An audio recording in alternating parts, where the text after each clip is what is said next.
We need to walk as Abraham did, don't we? Abraham, Yitzhak, and Yaakov. We need to walk out the covenant commandments from Bereshit, Genesis 1, all the way through to Exodus 24:11. Ephesians 2:12 speaks of this.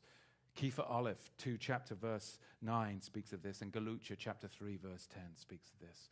All this to say that we need to prepare, because they were not prepared, many in those days.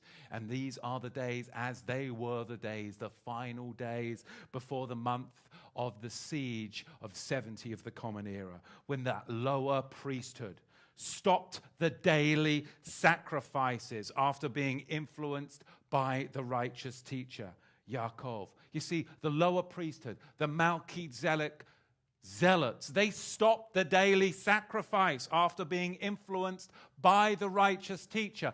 I used to teach all this Talmud tractate nonsense about going up to the Temple Mount, until I discovered by conviction of the Ruach HaKodesh that it was the Anatolia Fortress and wasn't even the Temple Mount. And then I started to understand what they really had to say about my Moshiach in the Talmud. And then I understood what they were really doing in the temple.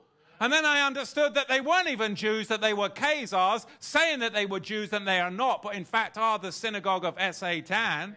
And then everything started to come on. And then I started to question Hanukkah, Purim, and the Star of David. And then guess what? The rabbit trail broadens. And then you find there are enemies more. And then you study Bolshevism and the 20th century wars and where all this came from. And Theodore Herzl in the 19th century. And your eyes became opened, and these religious doctrines and traditions of men, they just fall by the side.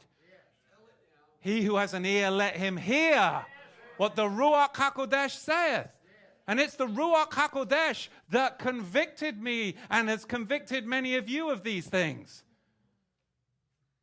But you have to be willing to sacrifice sacred history on the altar of truth to find historical truth. That's what you have to do. Because like the Melchizedek zealots, they stopped the daily sacrifice because they were influenced by the half-brother of Yahusha. They woke up and they stopped it. They were the Zadokite zealots. And at this time, the practice was so far removed from even the book of the law, because the higher priesthood weren't offering sacrifices to Yahweh. You think that these people are honoring Yahweh? They're not. Just like the higher priesthood at the time of this homily, they weren't offering sacrifices to Yahweh. The daily sacrifices were being offered on behalf of the emperor and the Roman people. The sacrifices were being offered to the New World Order. And when this third temple is rolled out and that fake Levitical class is elevated, you think they're going to be offering sacrifices to Yahweh?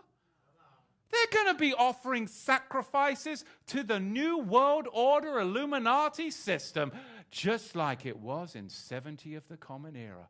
We have to learn from historical truth and Scripture, above all things, Scripture.